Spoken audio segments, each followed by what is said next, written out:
Welcome to Movie Dumpster Season 7, Episode 8. Today we're talking about Mom from 1990, directed by Patrick Rand. And we're going to see if this forgotten Mother's Day monster movie is worth checking out. I'm Joel Escola. And I'm Sean O'Rourke. Call her mad, call her a monster, but just make sure you call her once a week.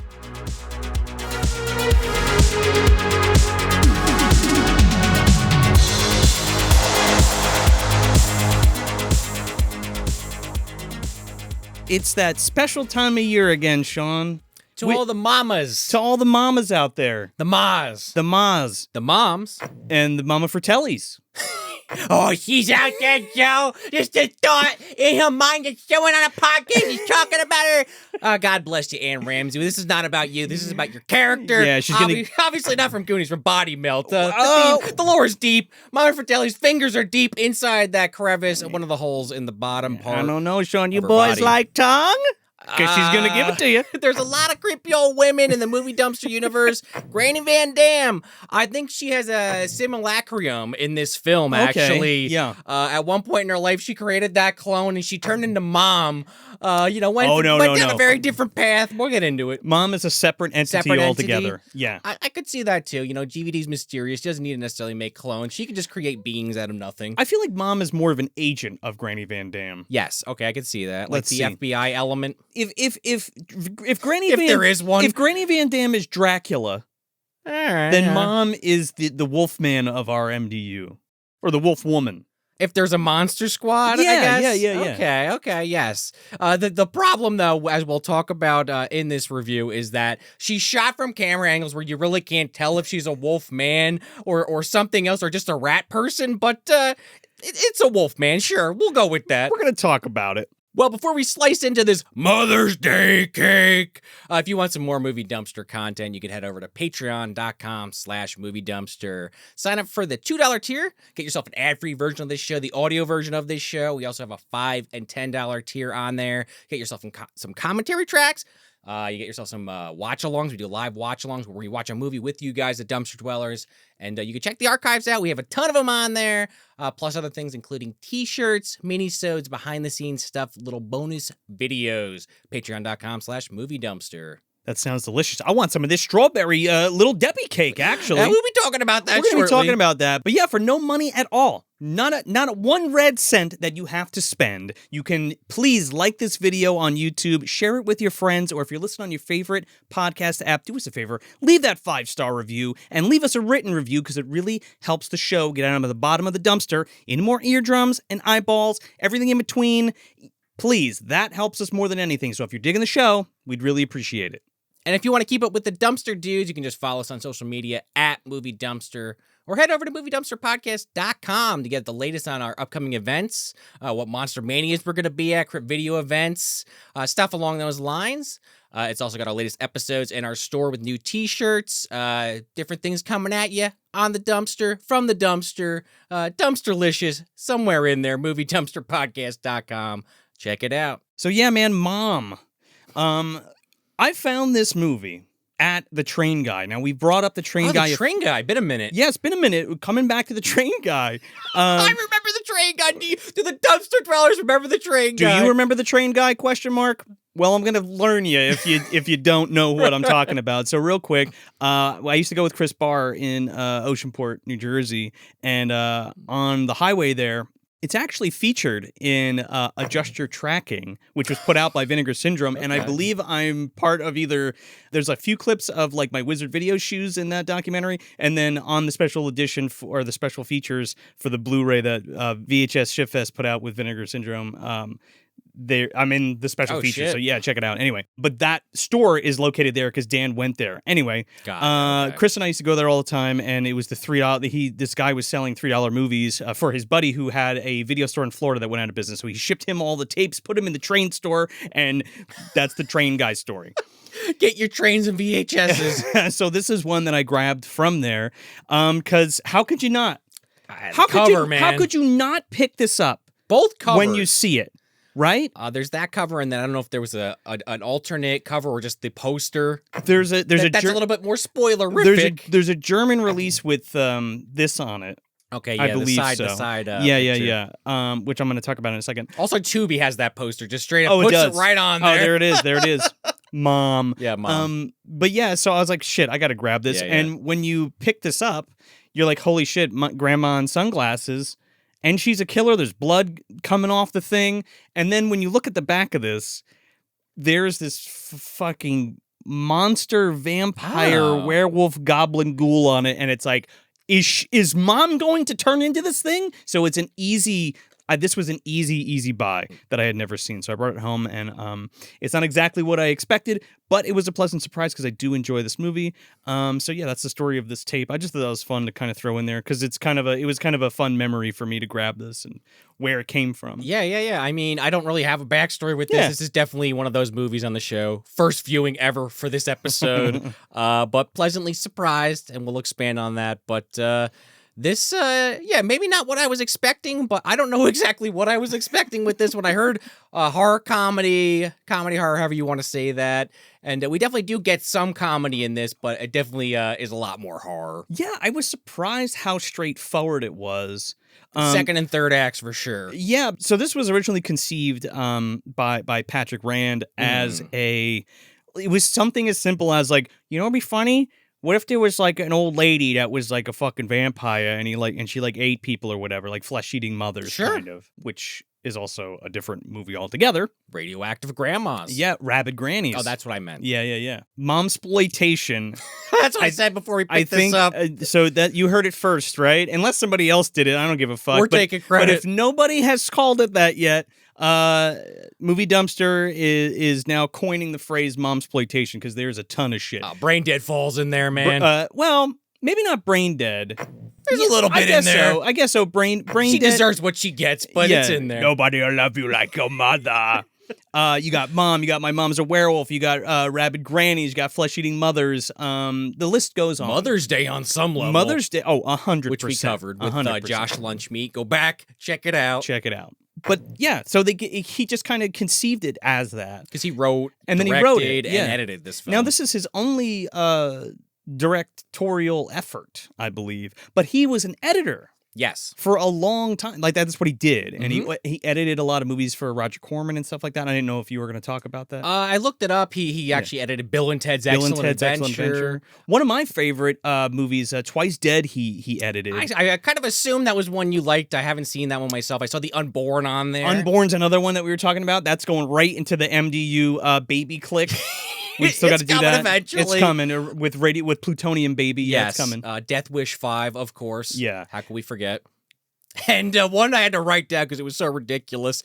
The Skateboard Kid. Skateboard Kid, it's right over there, dude. You have it, of course. Now, I just want to digress from the Skateboard Kid real quick because it's another New Horizons movie, but instead of voicing a magical imp that lives in a box that grants wishes, Dom DeLuise voices a magic skateboard.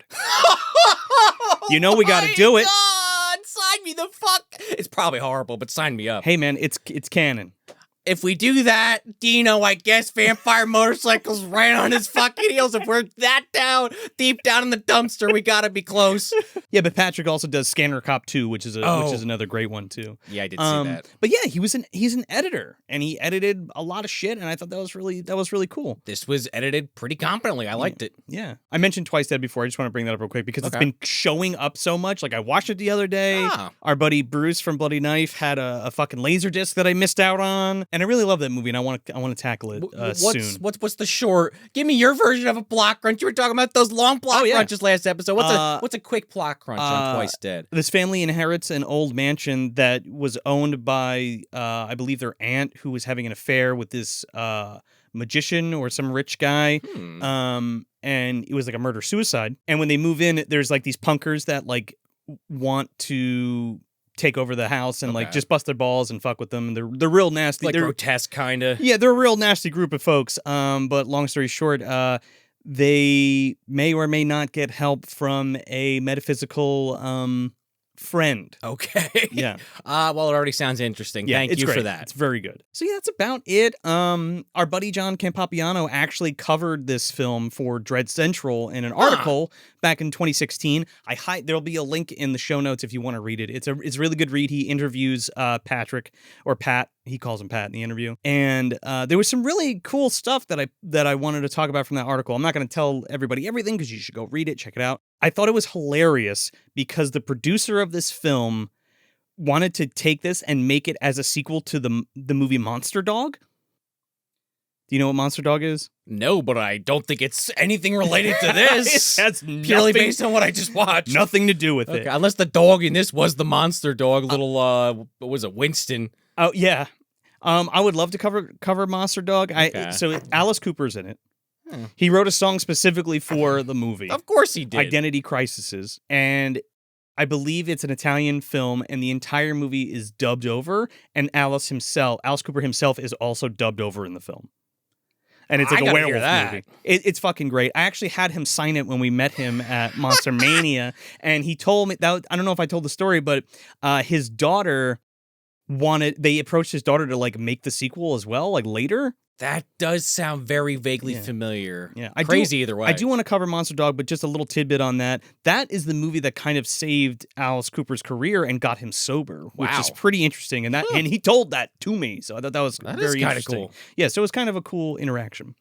But yeah, producer wanted it to be Monster Dog 2. Why? I don't know. It's like fucking Troll 2 or Crawlers or The Quest for the Mighty Sword or some shit. He was a big fan of Monster Dog. He's like, is there any way we can get these two connected? I'll give you a lot of money.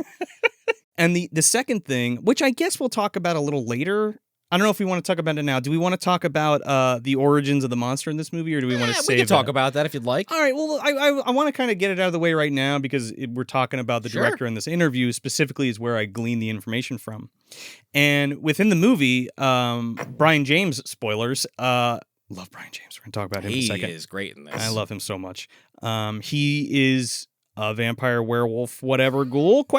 He's a definite something. So what was so cool about that is they never really tell you in the film, and they kind of leave it up to your imagination. But the director pulled from what we've talked about a lot on the show during Bad Moon, during Company of Wolves, and I think one other movie we talked about it.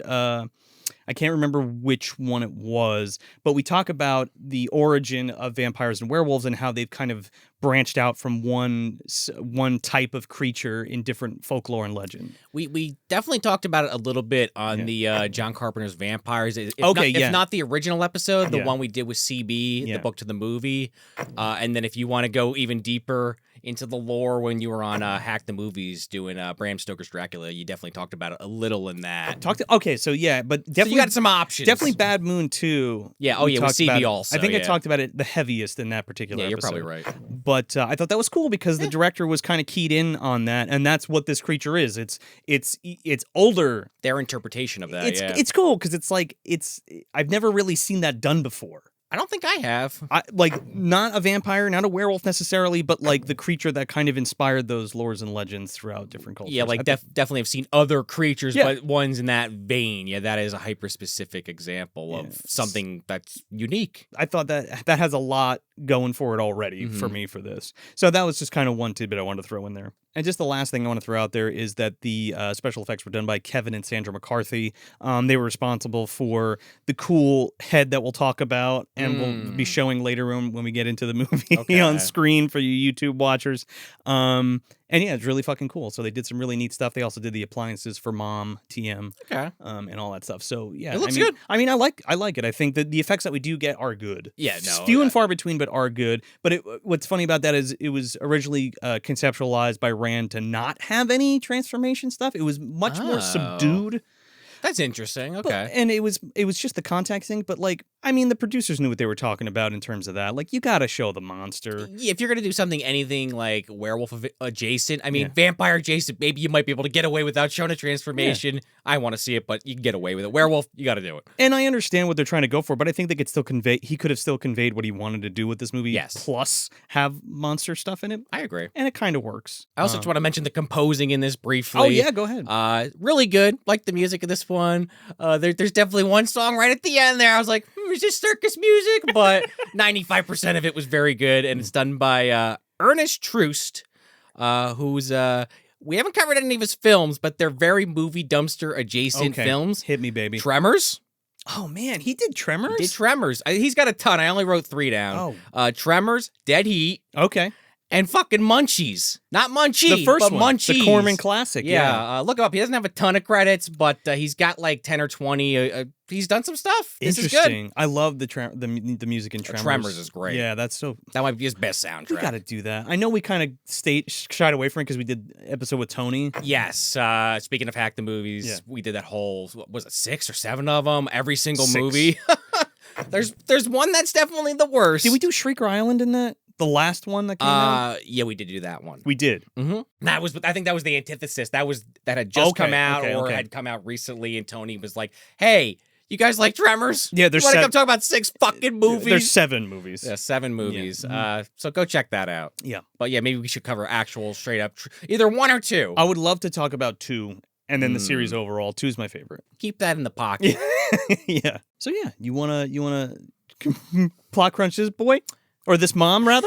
yeah, plot crunch mom. Like squish her down, like pull her out of the fucking TV, like Sammy Kerr. Yeah. Like the last episode, brain scan style. Yeah. So yeah, what is this movie about? Mom, this woman that seems way older than her son, but hey, shit happens. Long story short, this woman, she's trying to make some extra money, so she rents out a room to this blind man, or what she thinks is a blind man, who, spoilers, is actually a werewolf or werewolf-adjacent kind of monster who then attacks her, gives her his curse, and now Mom has the insatiable hunger. The cravings, Joe. She has that craving. She's got the craving.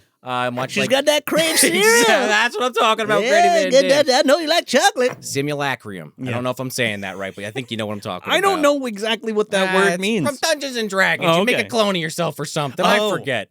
It's a perfect clone of exactly that moment, I think. Something along those lines. Anyway, I digress. She has the hunger. Her son is worried about her, and he kind of finds out her deep, dark secret, and then the movie moves into him deciding, should I help her? Should I not? Should I just put this bitch down? Happy Mother's Day. That's essentially what we're getting into. Yes. So it's funny you say Happy Mother's Day, because this movie's actually a fucking Christmas movie. I didn't want to, bury the lead with that one, but yeah, this is a secret Christmas movie. Merry Christmas, Sean. I don't even want to call this a Christmas rotation movie because it's like the first act, but it's so surface level in this that I wouldn't even call it that. I mean, if you want it, there it is. Put it on the docket. If you're looking for something to grab for Christmas to fill something out, boom, Mom's right in there. But I think it makes much more for a better. It makes much more for a Mother's Day. Yeah, but it also kind of sets the mood instantly because you do have this mother just going around her house. She's got the tree. She's trimming it. She's got her stuff baking in the oven. She's the Christmas got a turkey. Music. Yeah. But before Mom is trimming the tree, like I was mentioning, we do get this cold open with this girl getting dropped off at the bus stop, and her father is just the most clueless motherfucker on the planet. Did you notice who this was? I did not. I did read a credit online that I think this might be who you're about to talk about, but lay it on me. It's Claudia Christian. Okay. She is already in the MDU. Who is she? She's Detective Bobos, dude, from A Gnome Named Norm. Oh, no! Yeah. She's got a Zag nut in that pocket. Nice roundy, yeah. She's trying to get this random guy in sunglasses who's hanging out, in this fucking dark section of the bus station to touch those yabos. The second Dad's headlights are out of sight. Hey!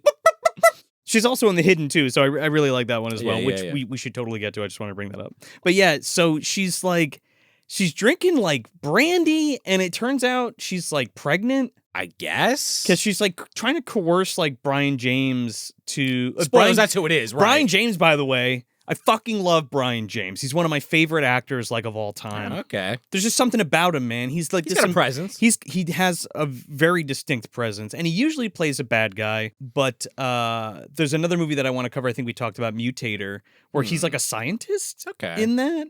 It's really good. But yeah, he's like in Blade Runner. He's in he's in a great episode of Tales from the Crypt. He's in Cabin Boy. He's in the horror show with Lance Henriksen, House 3. He's done a ton of voice acting work. Yeah. Weirdly enough, Parasite from the Superman animated series jumped out at me. Weird. But he's been on the show before because we've talked about him a lot, but I think this is his first induction, actual appearance on the show. And we're not counting the elf that looks like him in Elves. Oh, well, right. Yeah. And of course, he's instantly a scumbag piece of shit going after this woman, grabs her by the throat, puts his hand on her face. And he's like, God, don't say anything. He's got this southern drawl, and he takes her down. He fucking, like, eats her stomach out, basically. Yeah. And at first, you're like, oh, she's got, like, a bump, and you're like, oh, my, is she pregnant, or what's the deal with that? So it turns out she is, and he's got a sweet tooth for the fucking baby juice, dude. Yeah, as you find out, that is, like, a thing. It's like a thing.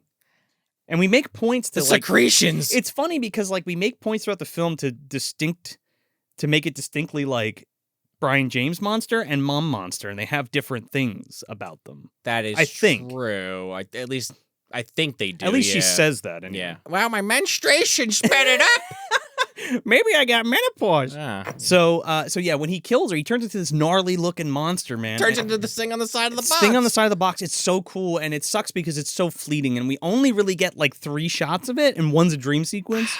They do kind of blow their load a little on this one. This is like Godzilla 2014. They show him in that one scene in Hawaii, and they don't see him for an hour. It's like, all right, I wanted more. It's cool.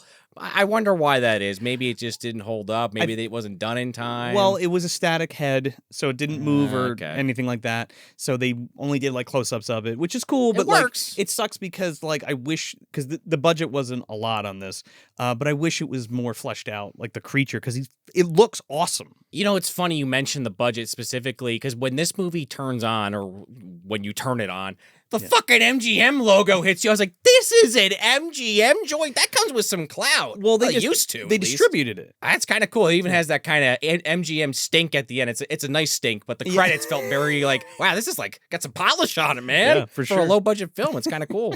So yeah, we get introduced to the titular mom, Jean Bates. Emily Dwyer. Emily Dwyer, yeah. She's been in a ton of stuff. Oh, yeah. Like a ton of stuff. But most notably for me specifically of what I know her from is Mrs. X or Miss X from David Lynch's Eraserhead. Oh, I've seen it once. Didn't click with me. Yeah, I know that's not for you. Yeah. But that's cool. But it's interesting to be like, oh, this woman 100%. worked with David Lynch on Eraserhead. So of course she'd be into being a fucking werewolf monster ? In this. So that lines up that thinking, yes. Yeah. So yeah, she's making a turkey and she's doing her trimming. She talks to her daughter, Carla, on the phone, and she's like, "Did you open my Christmas present, Mom?"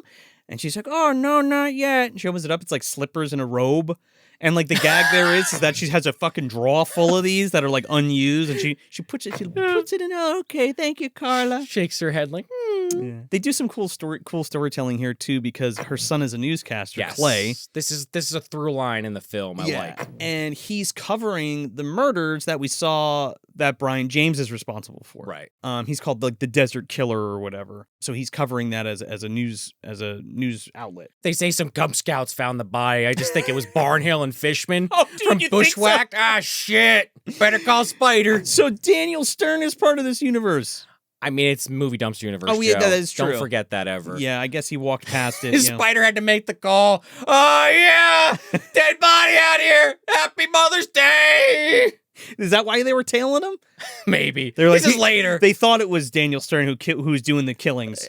Well, that is a good point. You know, he gets validated, or whatever the right term is. He gets his name cleared. At the end of that film, but, you know, he still did some shady shit in that movie, so they keep tail on him. For different reasons. Yeah. We're also introduced to Art Evans in this too. He's the lieutenant. You see him on TV real quick. Hendrix. Yeah, Hendrix. Yeah. He is one of that guys that you see in a lot. Big time. Specifically, I wrote down he was Detective Lennox in Fright Night. Yeah. He was Eli in Tales from the Hood. I don't remember what character that was, but he is in that film.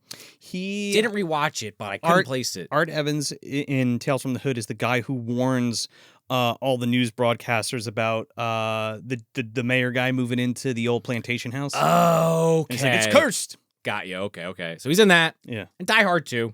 and then 100 other things, but those Yeah. are kind of the big ones for me that jumped out. And he's kind of great in this. He is definitely one of those bit actors that you're like, damn, why is this guy not in more? And shit. then he actually is in more. It's just not a lot of big parts. It's the same thing with Brian James. Like Brian James steals the show, like whatever he's in, but he's used, like most people know him as like bit part guy. Yeah. You know what I mean? He's funny as hell, he's intimidating, and he can be like, he can also do drama too. He was very seasoned. I mean, R.I.P. No, yeah. But you know. So yeah, Clay and his girlfriend Alice come over for Christmas, and they tell Mom that they're pregnant. Hooray, this is great. And Clay's like, "Yeah, Mom, now you could turn my old room into a nursery." Right. She's like, "I don't think so. I'm gonna rent it out because I need some company or something." There's also this awkward moment. It is a girlfriend. Yeah. It's not a wife. It's not a significant other, which I don't care. But there's some tension where Mom's like, "All right, well, you're gonna tie the knot," and they just kind of like look at each other like, "Oh, it's a big old timpani hit." Yeah. And this becomes like a point of contention throughout the film. Yeah. The relationship is a point of contention throughout the film. Yeah, there is that through line with it, which Yeah. is why I think the watch is better than the average thing for Yeah, for this particular type There's of movie. a couple plot lines that are intersecting throughout, and that's why it works so well. Brian James comes click-a-clacking down the fucking block with his stick, with his blind man stick, and he comes up to the door, and you're like, okay, so he's feigning to be blind, I guess. I thought just maybe in the beginning I missed something and he was blind, and then there's a scene much later where he's just walking around without the stick, and I'm like, oh, so is he faking it? But I think it might just be because he's this werewolf monster. Well, there's a reason for that. Okay. That we're going to talk about in a second. So he goes in and he's like, "How you doing, Emily?" He's like, "I saw your ad on the thing. May I have a room? I'm looking for a place to lay my head. Call home, if you will." Well, then this is your home. Welcome. Welcome, Nestor. Yeah, Nestor, that's his name. Nestor Devilay. Yes. He's so fucking cool, man. He's like got his hair slicked back with these like dark glasses. He's got like a bolo tie on and shit. Well, in the second he walks in the house, he's like looking around, sniffing the air, sniffing his own farts, and the dog's like, and she's like, oh my God, he doesn't ever act like that. And he's like, "You better chill out, doggy, or you're going down." Fucking dog bolts out of the room with his Christmas sweater on. Actually, this might be after Christmas because they distinctly show the tree thrown outside, which is good visual storytelling. It's cool too because, like, he's walking past it with the thing, so that's yeah. kind of fun. So yeah, he's blind or something, and she ends up making him this He's dinner. deaf or something. He's deaf or something. Big bully, everybody. So she makes him dinner. And he's like, "What are you doing?" He's like, "I told you I always eat out. I always eat out. I always eat out." He's going full fucking Ed Harley here, man. So she's like, "Come on, just try my beef pork recipe or some shit." Handed it down for like 3 generations. He's shoving this shit down his throat like Dennis the "Emily, Menace. get this shit out of my face. Come on with the pork and beans. Yeah, a little bit more. Gotta eat all your beans. I think you swallowed the key there, Christopher Lloyd. But yeah, he fucking freaks out. She like knocks his glasses off, and he's like, "God damn it, I told you not to." And his fucking eyes are like yellow, and he becomes all like pale and gaunt and shit. And he transforms into that monster again, and he bites her in the shoulder, and you're like, she's done. Well, it's a quick cutaway. I mean, if the movie wasn't called Mom, I would be certain she's fucking dead. But yeah, she's miraculously alive. But there's definitely like a few scenes here where you're actually not sure. Because like the butcher calls like Clay the next day and is like, "Yeah, you know, your mom, she's always here every Tuesday to pick up her order. She never misses it. She left her pork chops here to rot." By the way, I don't know what joker on IMDb put Charles Martinet as fucking the credit as for that character? Mr. Hernandez at the butcher shop. I did see that, and I didn't rewind to figure out what that was. It's me. I'm chopping up your meat. Oh no! There's also she didn't come into the butcher shop today. There's also this thing where because the poster or the other poster has like the creature behind Mom. Yeah. I'm kind of assuming she's already also a creature. Like, Well, I'm yeah. overthinking it a little, to be fair. Because No, I mean, you're assuming that's what's going to happen. yeah, well, I'm saying that because before she's even bit, she's already like, "I love meat. Get these pork chops out here. Get this prime rib." And I'm like, is she already a werewolf? I think she's just got a healthy appetite for the red meat. That's dude. what you come to find out. But I was a little confused. It was quickly sorted out. Yeah. But I was like, all right, this is where we're going with this. Lenny Talbot. All right. Clay's like, "Oh, there's something wrong with Mom. I got to go see Mom." Yeah. So he goes to the house and he's introduced to Nestor, and he's like, "Who the fuck are you?" And he's like, "Oh, I'm your mother's roommate. You're leaving out a detail, though, because he's knocking on the door and he won't answer, and he gets his fucking actual, like, key out, and then Nestor, like, answers it like, who the hell are you? And he's like, where's my mother? Yeah. You must be Clay, and you must be Alice. Nice to meet you. Totally like he just lives there. Like, what do you mean? I mean, he does live there. And that's where I'm, like, nervous for a minute there. I'm like, all right, this is named Mom. Mom's, like, in her bed, but, like, to the side. You're like, what the fuck's going on? Your mother's been sick, and I've been taking care of her. She's going through her Tobey Maguire Spider-Man transformation. We just don't know it yet. Clay hasn't realized it yet. Yeah, she takes her glasses off and looks at her muscles in the mirror. She's naked under that blanket, just the muscles. Her vagina's just pulsating. She's like, ah! She's shooting fucking web out of it or something. She's thinking about Gary Oldman fucking her on that rock. Wow. Well, remember, he turns into that, like, werewolf thing in Bram Stoker's Dracula. Oh, yeah, she's getting wolf dorked on that fucking bench. Woo! Yeah, she's getting wolf dorked. She's thinking about it, at least. Maybe that's how Nestor takes her. Nestor took Mom in the backyard. I mean, she's basically his apprentice now. He does what he wants to her. I wanted to ask you what you thought was the score here because, like, I'm playing it up for comedy, but what the hell is the score? You're right. Because, like he's there as a guest, but, like, he doesn't kill this woman. He ends up biting her and turning her. So, like, does he just need a place to stay? Or, like, he's like, this place is cozy. I guess I'll settle down here with this old lady. I need an Igor. Hey, a really old fucking woman who likes hamburgers. Yeah, that'll do. How's her back doing? Oh, it's out? Well, she's a werewolf now. She won't have to worry about that. I mean, John Saxon had a little bit more taste than that. For my mom's a werewolf, yeah. I guess so. But yeah, come to find out, he just needs someone to help him commit murder. Or something. But she's old. That's what I'm saying. Yeah. But Clay's just kind of like not sure about this whole situation. He's a little freaked out, but he just kind of leaves like, all right, well, Mom's resting. He goes upstairs and he's like, you all right there, Mom? And he's like, oh, Nestor was taking care of me. And he's like, oh, Alice is downstairs. And she's like, Alice, she's alone with Nestor? Oh, shit.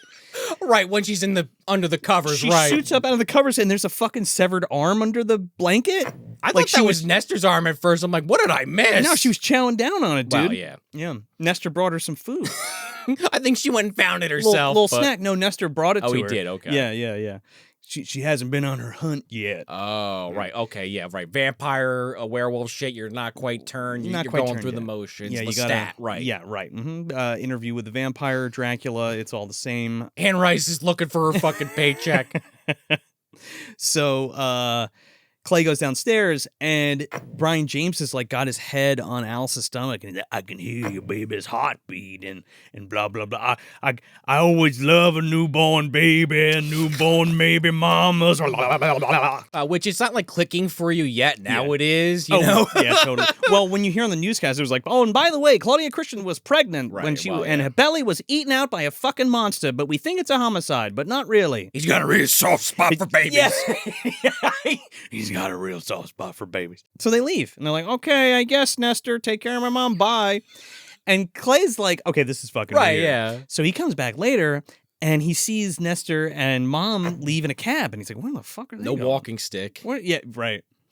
So the reason for that is now that we know that he has crazy eyes and shit, he doesn't like bright lights and stuff. He's like a gremlin. He's acting like he's blind because he's got the glasses on. Right. Either acting like he's blind because he's got the glasses on all the time, or he can't really see that well during the day. Because of all that. Yeah. I think, anyway. I think it is like that. You're right. But yeah, Clay's in this van, and he's just like, this is weird. Yeah. I'm following them. I'm now a secret agent. They go downtown.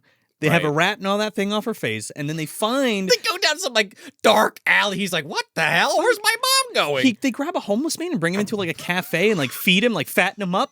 Like Hansel and Gretel or some shit. They're going down like the assembly line. Like, not that one. Yeah, this one looks good. That How about one smells good. Yeah. Oh, don't eat that fucking hot sauce. Yeah, that's going to taint the meat. I don't want to taste that. Yeah. So then they take him around the corner, and he's like, what the fuck's going on? Clay rounds the corner, and first he's like looking up because he hears somebody like screaming, and it's like this hooker and these two businessmen about to fuck. Yeah. And then he looks over because the light turns on, and Mom's got a fucking mouthful of this homeless guy's guts, and he's like, holy shit! Yeah, she looks up, her mouth is like looks like a fucking rat. Covered in blood, and she's like, ooh. screaming in the moonlight.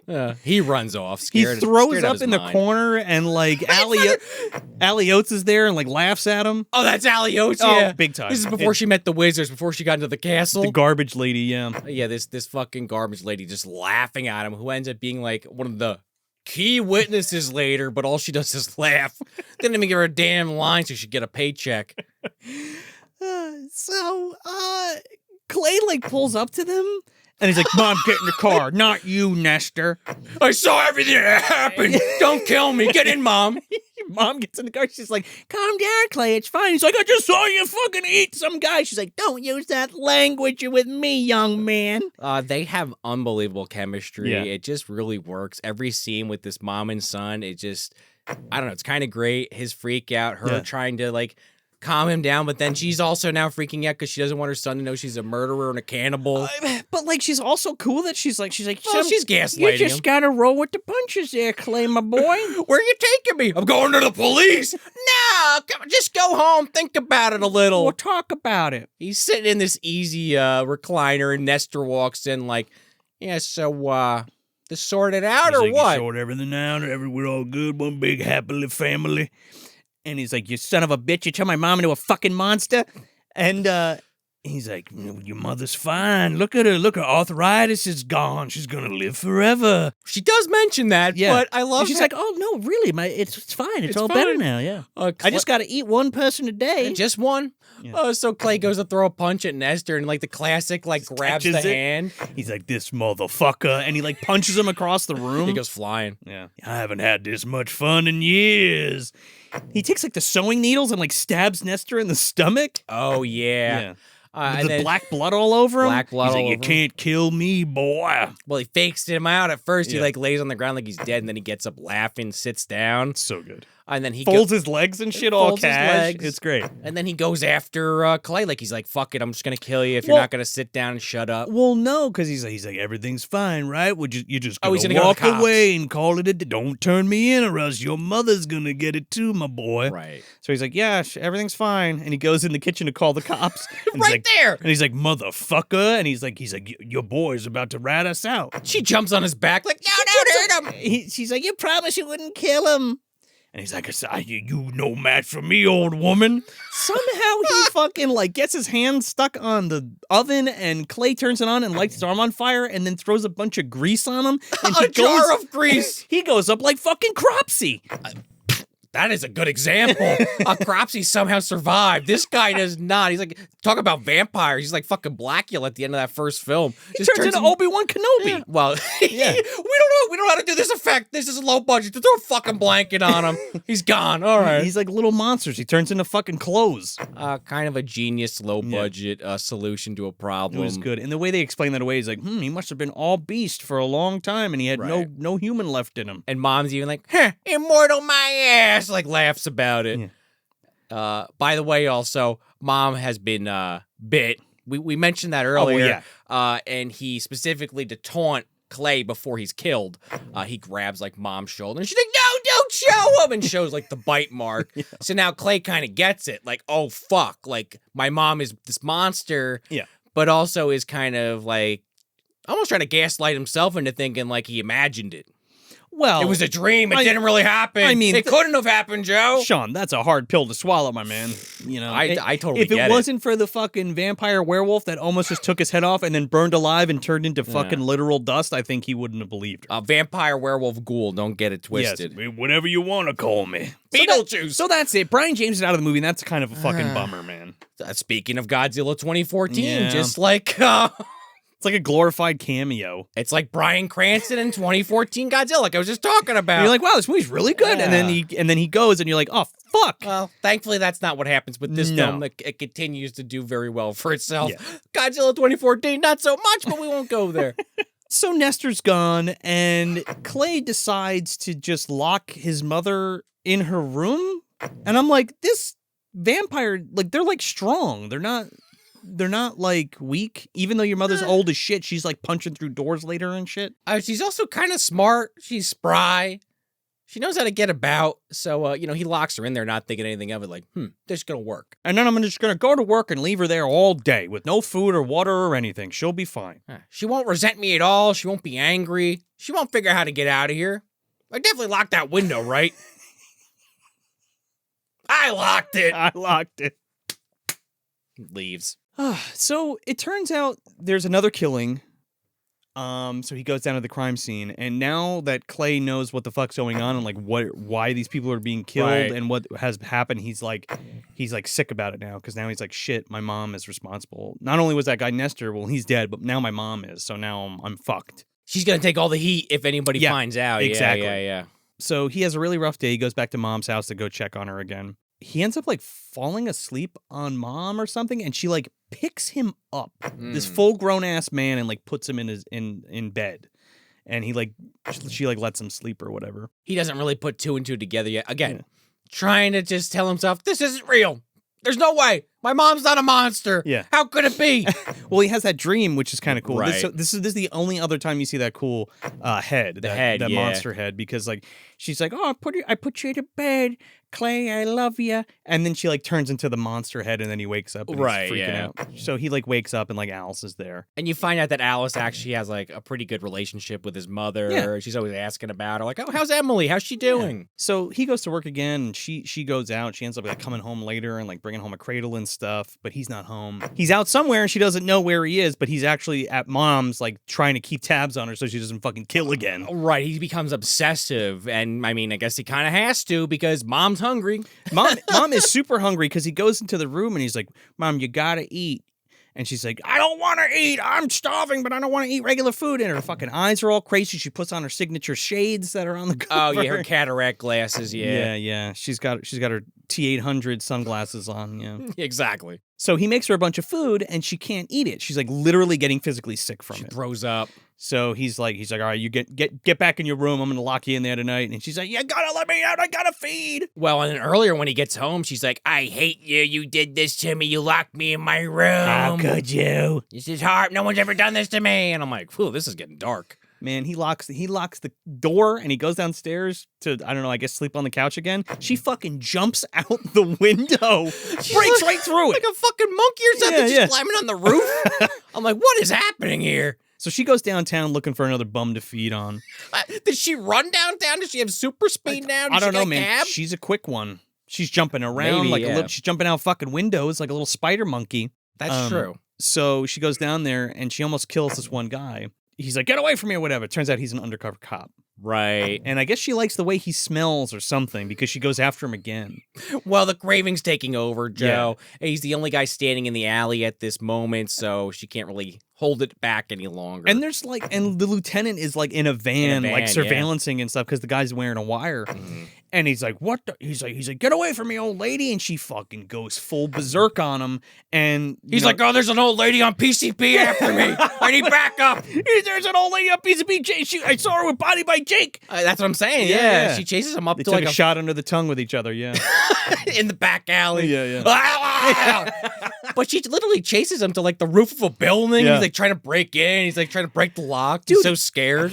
She's like turning into this monster, and you see like her face change. He's like, step back, I'm gonna shoot. He fucking shoots her in the hand. She's like, oh, there's a hole in my hand. Then he fucking pops her right in the dome. Head. Oh my god. Oh man, right point blank in the skull. And she still comes after him. He ends up jumping off the building to get away from her. He dies, obviously. He falls right in front of Clay. That's pretty brutal, because now Clay is like right there, and there's like 20 cops come in, and they got guns drawn. And Hendrix like kind of saves his ass. He's like, nah, yeah, that's kind of weird that he's in front of the body, but you're coming down to the station. He didn't do it. Yeah. Uncuff him. Yeah. And he's like, what the hell's going on here, Clay? You keep showing up at these murders when you shouldn't be here. Usually you have a lot of questions for me. You have very little questions for me. Something going on, I need to know. And he's just kind of like, I saw something. But he doesn't say he saw his mother, because he can't see his mom up top. I saw this guy fall off a building. Right. Because there's like when he falls, he like looks up and he sees mom all transformed. He's like, Mom! Oh, he screams mom, and her hair's all crazy. Yeah. It sounds silly, but it's kind of a great scene, actually. It is a great scene. It is over the top, but it really works. And then he just kind of goes home kind of like, what the fuck am I going to do? Yeah, well, what now? Because he's supposed to go down to the station and, like, answer questions and shit. Oh, yeah, because Hendrix is like, yeah, you're going to have to probably answer some questions about this. This is, like, too weird. And he's like, I can't just go home. He's like, no! I got to take care of my mom. He's like, what are you, an idiot? And he's like, no. So you see Mom sitting at, like, her dresser, and she's, like, got a glove on, like Luke Skywalker, like, hiding her fucking hand. Yeah. And she's got, like, a head wrap on, trying to hide this hole in her head. She combs she's, her like, hair. combs her hair down over it. She ends up healing later, which I thought was kind of cool. Yes. Clay comes in. He walks in like, Mom, you killed again. How could you do it? She's like, no, I didn't. I swear I didn't eat a single soul. And he's like, that's it. You jumped out the fucking window last night, so we got to put some bars on your window. Just the one window. Yeah, then they're like putting the fucking bars on the next morning, and the guy's like, I don't know what bars on one window's gonna accomplish, but you're paying us. You trying to keep something in or keep somebody out, or I don't know. I love how Mom opens the fucking window and starts arguing. I'm like, Clay, you can't lock me in here. He's like, you have any argument against this, Mom? No, she shuts it, like realizes, fuck, he's right. The guy's on a ladder, and it, like, hits this divot in the ground, and, like, blood shoots out. This guy falls off the ladder, and a drill goes, like, right into his arm, dude. That was kind of brutal. Ugh, that was rough. So they take him out to the hospital or whatever, and Clay is there, like, cleaning up some shit. He ends up, like, digging where the blood is, and he finds the fucking body of, like, the guy who was reading the power meter earlier. We didn't talk about that, but, like, Brian James, like, kills the power guy off screen. That's true. Yeah. And then he's like, Mom, how many more bodies are buried back there? How many more are you not going to tell me about? Now she's like, I didn't even know about that one. Well, I did know about that one, but I didn't know he was buried back there. There may be more. I don't know. Snack for later. Yeah, right. She's trying to act like this innocent child, but it's your mother. She's killing people. She keeps saying, like, I don't remember. No, it's fine. Part of me thinks that maybe she actually doesn't remember, but then, like, she says things later that are like, oh, she's just, like, kind of, like, saying this shit to her son to throw him off, maybe. Well, yeah. She's also trying to convince herself that it's not so bad. Yeah, or it could even be kind of like an Elmer situation from Brain Damage, where it's like, when she gets that dopamine hit, let's say, like the Elmer hit, but it's like when she kills someone, she rushes back to reality. So, like, she knows she did it, but, like, she's got to, like, think about it for a minute. Like, if you just asked her, hey, did you kill somebody? Nah, what are you, crazy? But it's like, but what about, and you go into more detail, she's like, oh, yeah. Well, you see this trajectory. You know what I'm saying? Yeah, well, you see this trajectory of the character kind of starting to feel remorse. Right. Almost. Because she's like, well, I didn't kill anybody. I didn't kill that cop. I killed a cop. She's like, well, I was going to kill that homeless guy. And Clay's like, well, that makes it better. And she's like, kind of. And speaking of, when that guy gets, the screw in the arm, the nail in the arm, she's like at the window licking her lips. And that's when Clay's like, yeah, Mom, come on, shut the window. Can I possibly have that drill? Lick that drill bit? Talk about Dracula. with the razor. So Clay falls asleep again on the couch. He's like totally passed out. Mom's like knitting. And a Girl Scout comes to the door with cookies. And she and Mom lets her in. She's like, yeah, come on. Shh, he's sleeping on the couch. Come on in. And, like, she walks off screen, and the little girl starts screaming, and Clay wakes up. You're like, oh my God, are we going to, like, turn the corner and get some Deborah Logan shit where, like, the whole head of the girl is in her mouth? I think that's where we were going if this dude didn't wake up. I kind of wish. She already unhinged the jaw. That's what the girl saw. She's like, oh, the dog scared her. The dog bit her. I never saw it happen before. The fucking little girl's, like, shaking, in shock. Yeah, like Rawhead Rex can't even speak. Runs out the door, leaves all the cookies. Alice comes in. She's like, why are you being such a dick, Clay? And he's like, at any point, he never tells Alice what's actually going on. Maybe he doesn't know how to explain it. I mean, I understand that. And, like, how are you supposed to explain it? You got to keep this in a wrap. Nobody's going to believe you or whatever. Right. But, like, would it have killed you to just, like, show her that Mom's, like, fucked up? Like, you could have done that. Yeah, but there's also, like, this other side of the coin where this time when he locks her in the room, like, he's justified again. We've already said that a few times, but it's like this really kind of cruel moment where Mom's like, you can't just keep doing this to me. I'm scared. I'm alone. And it's like, oof. This is like, again, like everything that's happening is like, yeah, she needs to be fucking locked up. She can't control herself. But it's like when you think about, wow, this poor old woman's just in this room by herself for like 10 hours at a time. Like, oh, that's morbid. It's rough. Well, she's also like kind of going crazy and she's turning into a monster. It's a lot. there's a good scene of tension here too, because Alice comes over to like visit. Yes. And she's like, okay, you go to work now. I'm going to visit with Alice. And he's like, no, you're not staying with my pregnant wife because you're going to eat her fucking belly. But he can't say that, like but he you're can't saying. say Yeah. that. So he has to like go outside and like sabotage his van. And he's like, Like oh, Groundhog Day. I guess you got to drive me to work now. He just rips some random cables out of the back of the truck. And then Mom's like, you got to drive them, huh? I guess lock me in my room. I'll see you later. And she's like, I'm not going to eat you. I'm not going to eat your baby. I know you're afraid of that. And he's like, well, yes, you are. Nestor ate that. She's like, I'm not Nestor. That was his fetish to eat babies, not me. Even though I was kind of looking at a belly and licking my lips a little.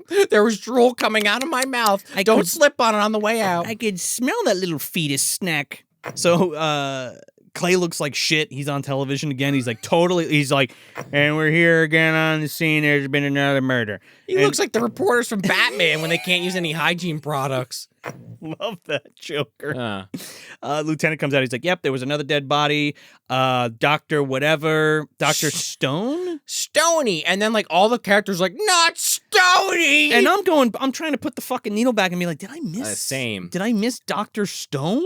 Usually I like world building where they don't tell you every detail. There's characters exist that you're not privy to. And if they're mentioned, it's just like, oh, that's kind of cool. But this is a case where that doesn't work. Well, it kind of throws you for a loop because you're like, is there another one? Right. Kind of like a My Demon Lover thing. That's what they want you to think. But this character, I'm just like, all right, I guess they all just kind of knew him. They make you think like it's supposed to be more important, but it's just someone they knew. Yeah. Okay. He's like talking to Alice in the car. Clay's talking to Alice, and he's like, I can't believe Dr. Stone's dead, and blah blah blah. And she's like, I don't know how it happened. And she's like, yeah, I know. I talked to Mom yesterday, and I like told the doctor that she was sick, and like sent him over there. And he's like, fuck. He's driving. He just about crashes the truck when he hears this. Yeah. She's like, what's wrong? And then he's like, get out of the car. He kicks her out, yeah. And then he goes home to Mom, and he's like, Stoney? She's like, I didn't know. He had a hat and a beard, and I couldn't recognize him. Again, like, I do wonder if there's some kind of Alzheimer's or dementia kind of underlying theme here with that, or maybe I'm just thinking too deeply on that, but it is definitely like the blood taking over, the rage taking, the hunger taking over, just seeing a figure, you're hungry, you're biting into it no matter what the fuck it is, and Mom is having a very hard time kind of wrapping her head around this. Yeah, and now it kind of turns into like we were talking about before, that kind of Dead Alive thing where a little bit. That's what I'm saying. It's only a little bit, but it is. No, it's relevant because that whole movie is Lionel trying to keep his mother under wraps that she's a zombie. And this is like trying to keep his mother under wraps that she's a fucking flesh-eating werewolf monster ghoul. Lionel definitely does a lot more damage to his neighborhood, also, for sure. Also true. In the process. Also true. But he's like, you can't keep me here. You gotta feed me. Oh, you know what, Clay? You can feed me. You could bring people to me and I can eat them. You're smarter than I am. You won't get caught. You just bring them in. He's like, oh, fuck. I read this book, The Hellbound Heart by Clive Barker. It's right in there. It's all in there. Remember Uncle Frank? Yeah.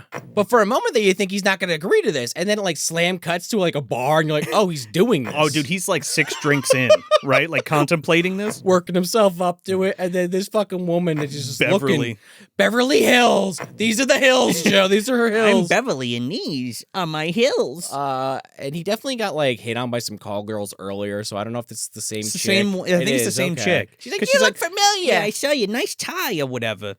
She's got these yabos hanging out. I guess that's her profession. She knows what she's doing. Sean, you ever have a tequila tickler? No, Joe, I have not. Would you like to have one? Not right now, but you can explain it. We could do it later. I'm good.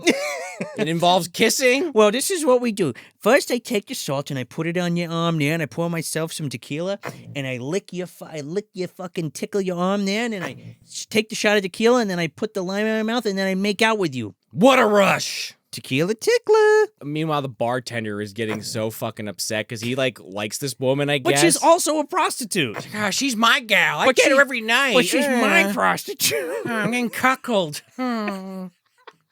Fuck. Not Jerry Stiller, this guy? I don't know. This guy's just like there to be mad about this hooker. I don't really get it, honestly. It's like a funny bit part, I guess. It's supposed to be funny. It kind of puts the pieces later because he ends up taking this chick back to the house. And you're like, okay, this is a classic thing. Like, nobody cares about bums or prostitutes because they're the scum of the earth, ? Which they've been doing the whole movie, which is also... Well, that social commentary was definitely there at the time. It's an ugly thing, and that's a big part of it. I mean, a lot of movies have look kind at that. like the history of like serial killers and stuff like Hard that. target. Yeah, well, I just mean in real life. Oh, in real life, they were targeted because, unfortunately, nobody cared about them. The forgettable people, quote unquote. Right. Yeah. So, forgotten people. Yeah. So he takes her home, and he's like, "I don't want to have sex with you, but I want you to go talk to my mom and pretend you're my sister, and I'll pay you." And she's like, "What? That's weird." First, she thinks she wants him to fuck her mom, like with her. She's like, "Send me home, call me a cab." Meanwhile, when they're coming in, Alice is like coming to visit because she's worried because she hasn't heard from them in a day or two. Because she's like, "Oh, they keep calling." Oh yeah, and you won't pick up. Which actually might have happened earlier. Now that I'm saying, yeah, because she goes over there to see what's going on, and she catches Clay going into the house with a prostitute. And she's like, "Oh, he's cheating on me." Yes, but there actually is a scene earlier where she comes over and like when he fell asleep, and Mom had to unplug the phone because she wanted to go murder someone while he was sleeping. Oh, yeah. I'm just crossing my wires. It's not that important, but yeah, she sees them. Clay basically is leading this woman up the stairs, and then like right as they're about to go into Mom's room. He's like, what am I doing? This is crazy. I'm killing a woman. He's got a change of heart. Yeah. He's like, keep the money. I don't care. She's like, well, at least let me call a cab. So he like falls asleep on the couch. Again, this must be the most comfortable couch in the world. I fall asleep on my couch a lot, but I'm usually fucked up beyond belief. This guy is not. He doesn't have a drink. He doesn't have like a funny cigarette. He's not sitting there with heroin shooting up. He just is like exhausted. Couch.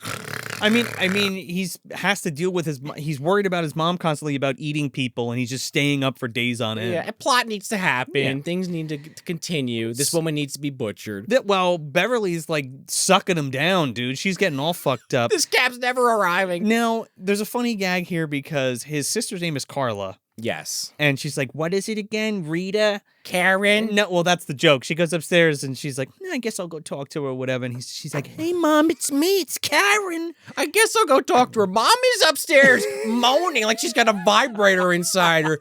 And Mama Fratelli up there. Well, she's like, I guess maybe I will fuck her. So, yeah, she goes up there like you're saying. And then, like, she's like, well, how you doing, Mom? Ah! like fucking the library goes from Ghostbusters. Ding dong. Woo! Ah! Yeah. Oh, yeah. Exactly. Hocus Pocus. Yeah, but she jumps at her and like rips her throat out. Oh, and that's cool. This is a cool scene because she slams the ground and her fucking weave comes off. So it's like a wig, and her contacts pop out of her eyes. Yes. Which I thought was interesting. So Mom takes those. Mom not only gets fucking dinner, but she also gets a pair of contacts so she can hide her crazy devil eyes. Which then she tells her son later when he wakes up out of his not drunken stupor. I guess he actually was kind of drunk. I'm saying no, he was drunk as shit. He was drunk, you're right. Yeah. She's like, oh yeah, you were drunk as hell last night. Yeah, I guess that lady went home. Nope, like, didn't eat her. Did she? Nope. I guess I called her a cab. Okay. I'm just taking care of business. I'm taking care of business. TerrorVision, guys. Yeah. But yeah, so then he gets called into work again. And he, like you're saying, every time he goes out to do another news report, he's looking like more disheveled. He's not getting any sleep. He's not even doing his job. He's on the brink of being fired. So he ends up going like home, and then Carla comes to Mom's house. Yeah, shows up out of the blue. Yeah, she shows up out of the blue to like visit. And now he's really sweating, and it's like, all right, one more fucking person he's got to worry about because now she won't leave. And he's trying to figure out because he was drunk last night. So he's like, did Mom kill that chick, or did he not? Or did she not? And it's like, well, whose first coat is this? And you see Carla walk in. She's like, hey, how you doing, bruv? I got a drink. You want to hang out or whatever? Right. And then he's like, I got to get the hell out of here. And then Carla's like, yeah, I got to go too. And it's like, thank God. Now he doesn't have to worry about it. He leaves to go over there, and he gets fired from his job because his boss is like, where the fuck you going? He's like, you keep leaving and going somewhere. I don't know where you're going. And he's like, if you don't take this case, I'm going to permanently replace you. And he's like, fuck you. Do what you got to do. I got to take care of my mom. Right. But which then doesn't really make any sense because he's like, go to the crematorium. So then he fucking tells his boss off, and then he goes to the crematorium anyway. He's like still following up the case. I guess he's just like the morgue. The morgue. Well, to identify the body to make sure that it's not the girl from the last night. Right. Well, and the last time he saw her, she had her big wig on and all this shit. She had different colored eyes. So like, she's got different colored eyes. She's got gray hair. He's like, that's not who I was with last night. Right. But it's also that thing. I guess is what I'm saying is that he's still investigating the case. You could have just kept your job. Well, had a rough couple of months. The guy could have just like looked past it in a year or whatever. Also true. But, again, they're also showcasing how this guy's life's falling apart because his mom has turned into this monster killing people, and he's trying to cover it up.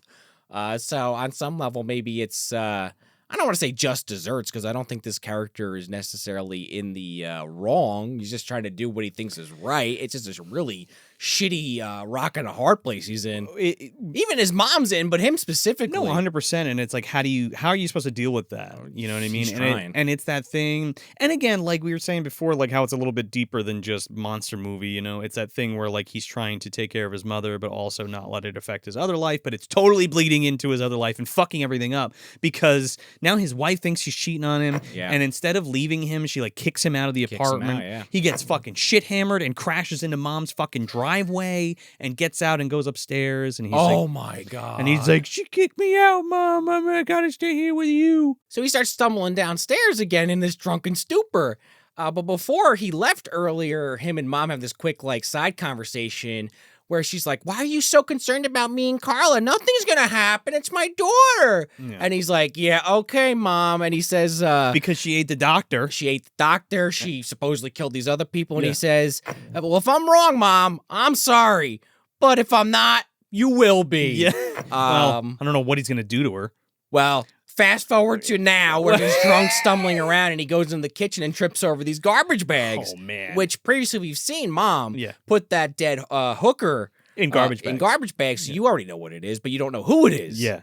He like falls into it. He like lifts his hand up. It's all like slimy and bloody. He opens the bag, and his sister's face is staring up at him. It's dark, man. It's dark, but it's kind of an incredible It's great. shot. It's really cool. He starts screaming naturally. Next thing you know, he like kicks down Mom's door, and he's got a bottle of like hairspray and a lighter, and he's about to like light her up like Brian James, and he's like burning her, and her hands are like on fire, and he's like, wait, what happened? He's like, I thought you were gonna go up in flames. And she's like, I'm not Nestor.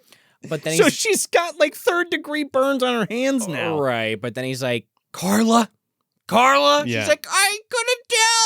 I didn't know. Ah! And he's like, you're going to kill me now. You're going to kill Alice. I can't trust you. I don't know what to do with you. So he ends up tying her to the fucking bed like Reagan. She already kind of looks Exorcist-like the way they did the makeup. Well, yeah. Reminds me of that a little. But this is like the full-blown... Where's the pea soup? That's something we don't get. And like no levitation. And this scene's fucked up too, because he's like taking pieces of his sister and like burning them down to the bone on the barbecue in the backyard. Oh my God, the remains that he then chucks into the ocean. Then he puts it in a bag and like throws it off a cliff. Floats by the mask. Yeah, well, it floats by the mask. It's also the same cliff where Big Lebowski, where they dumped out the ashes and went all over them. Yeah, I think it's the same cliff. Fucking Euronymous or whatever his name was thrown off of in Clash of the Titans. Also, well, the bleeders are right under that rock face. Oh, God, lift the tombstone. They're under there. That's where they go. Lines up. So you get a little bit more of the bartender, and he like sees her on TV, and that kind of tips off the cops. That's like a pretty good piece of dark comedy. He's like, oh, yeah. When he sees the death on he's like, report. Oh no, my 50-year-old hookup. Yeah, his fucking old booty call. It's a lot of going back to Mom, and she's tied up. She's like, I'm your mother, Clay. Again, just tie me up. I'm hungry, motherfucker. Well, she's screaming and shit, and then like Hendrix and his like partner show up at Alice's. Alice's. Well, their apartment. Right, looking for Clay, and then Alice is like really worried now, because before she's like, fuck this guy, but now she's like thinking about it like, this is so strange. Well, why are the cops here? And why are you looking for this woman? You mean the woman that he was with the other night? What did he do? What did she do? And he's like, well, she's dead, ma'am. And she's like, what the fuck? She's like, you think Clay killed her? And he's like, no, I don't think Clay killed her. But something's definitely weird is going on. Where is he? That's kind of like Hendrix. He's like, I don't think he did it. I know him well enough. It doesn't add up. But like, is he covering for somebody? What's the deal? What's going on here? So they all go to Mom's house. Cut to them walking in Mom's house. You just hear this exorcist screaming, ah! Yeah, well, before too, like Hendrix hears the guy when she's stalking the dude, the undercover cop. She's like, some old lady on PCP. Oh yeah, and he's like, well, I guess it's. He's putting the pieces together. He's connected dots. That's a good point. So Clay's getting like chains to tie up Mom with. He like knocks out the cop downstairs, and he goes upstairs. He's like, get a metal chain. Yeah, he's like, get away from her. And got that from Bad News Bear. The Warriors, maybe too. Yeah, they grab him and they like pull him away from Mom. She's like, no, don't untie her, blah, blah, blah. She ends up getting up and like almost killing Alice. She ends up knocking out Hendrix. Yeah. And they get away from her for a little bit. They like run into the other room, and the other cop comes upstairs and they pull him in the room, but he shoots her through the door. Yeah. And she's just full of bullets and all this black blood is coming out and Yeah. shit. She's like full like monster now. She punches through a door even. Yeah. She punches through the door, yeah. Not the cool monster face, but Nah. a different monster face. It is cool, though. It's so cool. And she's stalking him through the hallways, and then she corners him in this other bedroom. And she's going after Alice because she wants that baby, I guess. This is a great scene, man. She smashes Clay. He flies out the window and he's hanging on Oh my God. He's hanging on like the Maitlands in Beetlejuice. And he's like, "Don't do it, Mom. Stay away from her." He ends up falling. Well, she kind of then realizes when he says, "Stop her, don't hurt my baby," kind of thing. Yeah. It like clicks in her head, like, what am I doing? And she turns around and goes, "Huh?" And he falls, like, presumably to his death, like right on his back. Seemed like it. Homeboy should be dead, but Mom goes fucking crazy. Lets out a shrill. Yeah, but not before she eats somebody, because she walks down the stairs and she's covered in blood. She kills the other cop. Yeah. Just, I guess she needed to go back to normal, so let's just kill this poor bastard. Well, you don't know who it is yet. You don't know if it's Alice. Sure. You don't know if it's Hendrix. You don't know if it's the other cop. You don't know who. That's a good point, yeah. And she comes downstairs and she's like, "Oh, I can't believe this is happening." She goes into the fucking kitchen. And Clay somehow She goes crawls in the bathroom, but... No, she goes to Is that the kitchen? I thought that was a bathroom. Okay, that makes more sense. No, she goes to the kitchen. All right. And somehow Clay drags his broken body through the front door. Well acted. And he gets up and he's like, and he sees all the blood and he's like, "Oh my God." He's like, "Alice." Next thing you know, there's a giant fucking explosion in the kitchen and this red light is like shooting out of the door. And he's like, "What the fuck?" He goes over and he opens it up and Mom is like laying against the wall and she's burnt to a fucking crisp. And she's like, opens her eyes and she's like, and then he like, I don't know what, tries to go save her, and then there's like another explosion, and she like blows him out of the door. Well, that's because Dr. Loomis was in the corner with a lighter, and those oxygen tanks were in the other corner. You just couldn't see them; they were right off camera. Well, I mean, Michael Myers comes back. Maybe Mom can come back too. She regenerates just the head. Mother's Day ends tonight. Mom ends tonight. Yeah, I thought that was a bathroom. I'm like, where is a fucking fireball coming from? But I guess she did something with the oven. It's incredibly unclear. It definitely feels like we need to end the movie. I guess the kitchen blows up at the end. But it's so sad because it's like when you see Mom laying there, It like is burnt, sad. it's like, oh, like that's not funny at all. Well, right. You know Going what I back mean? to what we were talking about Yeah, earlier. Yeah. Like it's a horror comedy, and it's like, well, that's not very funny. It's pretty serious, but I like it. I like it too. I'm just, of course, hung up on this unrealistic movie of how the fuck did that even happen. Well, but whatever, I she guess. turned the gas on and lit it up, dude. In 5 seconds. How about a little fire, Scarecrow? Fireball in my kitchen, only place it's burning. In fact, Alice and fucking Clay embracing are kissing while this fucking house is burning around them. It's like a Rachel Ray cookbook, Fireball. A little bit. And Hendrix walks downstairs with his dead partner, just kind of looking around at the chaos like, huh. Yeah, so it turns out that she ate the belly out of the other guy, and Alice is fine and Hendrix is fine. Nobody really says anything to each other. They're just like, it's over. That's what I'm saying. They're just like, we ran out of shit to say. The script's over. End the movie. Now, this is funny, too, because, like, in that article I mentioned that John Campapiano did with the director, he was like, what would you do for a sequel? And he's like, well, I would have it where he would call it grandmother instead of mom or grandmom. Grandma? Grandmom. Yeah. And he would have Alice maybe bitten or scratched by mom, and the baby is now a monster too. And like that's exactly what I thought in my head. I was like, oh yeah, because I couldn't remember exactly what happens at the very end, and I was like, oh, isn't she scratched or bit or something? That doesn't happen, but like totally makes sense. It's the logical way to go into a sequel. Man, that would have been a perfect last shot. I do kind of like the last shot of the pan over to the family photo, but it's cool. The last shot was a zoom in on like Alice's arm scratched or some shit. That might have been kind of interesting. It's a super sad note, man. It is. It's a dour one, and you're like, oh shit, and then the movie ends, and then credits, baby. So where are we putting this? This is on the shelf. Yeah.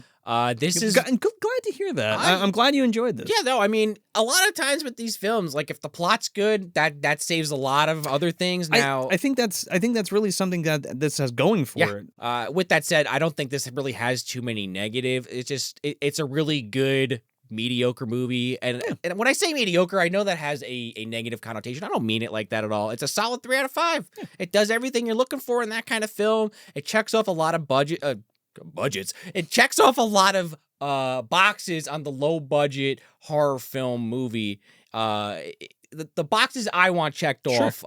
I saw a comment recently. I think someone was maybe busting my balls a little bit for Probably. that. I'm not big on the independent horror that we've covered on this show, and I really do give everything a fair shake. I don't It's know if okay to not like it. Yeah, distributed by MGM, but this Yeah. is damn well made regardless, no matter what the budget was, low or big. And I guess what I'm trying to say is this is definitely one of those ones that, like the Suckling, it landed very well for me. Suckling for very different reasons. That's actually... And that's even lower budget than this. Very different kind of Yeah. reasons why I like that movie. But I don't know. I kind of just said why this entire review. The editing's solid in this. The cinematography's really good. The directing's really solid here by Pat. I think that was his name, Patrick Rand. Acting solid. Mom and son are great. I think they have good chemistry too, and Clay is pretty likable throughout the whole movie. He's likable. Yeah. Mom, you kind of feel for. You're also kind of dealing with that element. She's lying to him, but she's also in this Larry Talbot kind of situation where she can't control her actions. So there's a lot of back and forth, which I do enjoy, especially in a werewolf film. That's what you want, or werewolf adjacent, as I keep saying, or even vampire. Vampire adjacent. It definitely ghoul adjacent. No, it has much more to do with like a werewolf story. Yeah, absolutely. In terms of turning into a beast and not knowing your actions and all that kind of stuff. And there's also just that funny little element of the first 15-20 having that Christmas spin, just to kind of kick things off is kind of funny to me. There's some pretty funny gags. I love this old lady on PCP as chasing Old lady on me. PCP. Like, that is fucking great. Wish it had a little bit more comedy, I guess would be one of my only complaints. But again, the story works, so it's not really a major complaint. Yeah. It's good. Definitely check it out if you haven't. It's on Tubi. It's probably on other streaming services, but that's where I watched it. Yeah, no, totally. Yeah, man. It's on the shelf for me, too. I really like this one. I'm a huge Brian James fan, like I said it earlier. So, like, him just being in it really makes the movie for me personally, because I just really like him a lot. He's like the actor in a movie. You're like, I'm going to watch it just because they're in this, and well, let's find out if it's good. That was one of the things that sold me on this. Not only the cover, of course, but it was like, oh, Brian James is in this? Holy shit. And he's like a werewolf monster vampire creature. No, but like, I'm echoing some of the things you said. Like, it's a better story than it kind of has any right to be. And it's executed in a good way. There is a lot of going back and forth to the same locations over and over and over and over again, but I don't think that hurts it. I think it's kind of fine. I mean, that's kind of home base where Mom's kind of operating out of. It's Big Mama's house. It's big. It's Monster Mama's house. It is. Monster House, yeah. But again, I think everybody's pretty likable. Even Alice is good too. Yeah. And the scenes she has with Clay and the tension there, I really like too, because she has no idea what's going on, and it's done in a realistic way where it's like, oh, he's obviously keeping something from her, and this is how a couple would probably argue or how it would play out. And I like how the story crafts itself to where it almost overstays its welcome by like, how many times are we going to go back to this house? When are they going to get found out and all that kind of stuff? But it doesn't. It's just almost over the line, which is why I think it ends the way it does. But it ends fine, and I like the ending, and I think it's pretty heartfelt and also impactful. So I think it ends pretty good too. I do wish there was a little bit more monster mayhem. I know that wasn't the director's original intent, and it was kind of tacked on because of the producer. But like, I feel like this could be a lot better or more memorable. Like you said, mediocre, and I would kind of put it in the same vein. Not that it's bad or I had a bad time. It's a great way to kill an hour and a half, especially on Mother's Day if you want like mom adjacent, exploitation, mom adjacent horror. I do wish there was more of that great monster, and I wish they had a little bit more money to do some animatronic stuff in a full suit. That would be really cool. But other than that, I think it's solid. I think it's good. Definitely check it out. And like Sean said, it's on Tubi and stuff. So give it a shot on this glorious Mother's Day. We hope you all had the perfect mom day. Yeah, I would hope so. But if you want some more Movie Dumpster goodness, head over to patreon.com/Movie Dumpster. You can get an ad-free audio version of the show for only $2 a month. We got live watch-alongs and commentary tracks at the $5 and $10 tiers. You can also net yourself some great MD swag and some other great stuff too, and a whole back catalog of archives of our watch-alongs and commentary tracks and minisodes and mailbags. So definitely check that out, and we'll see you over at patreon.com. And for no money at all, if you're watching this here on YouTube, please like the video and share it. and make sure to subscribe.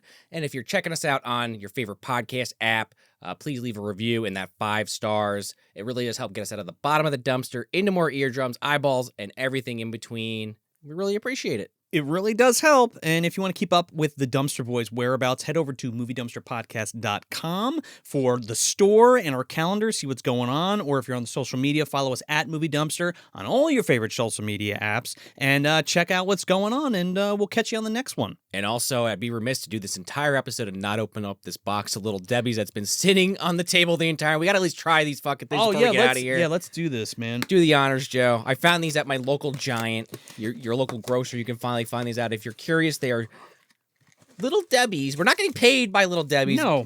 Hit us up, moviedumpsterpodcast.com. These, if you're interested, Little Debbie's. These are like the Christmas tree cakes and the zebra cakes. They're all the kind of the same cakes. Yeah. In different iterations, and I will eat every single one. Now, these are strawberry, baby. Look at that.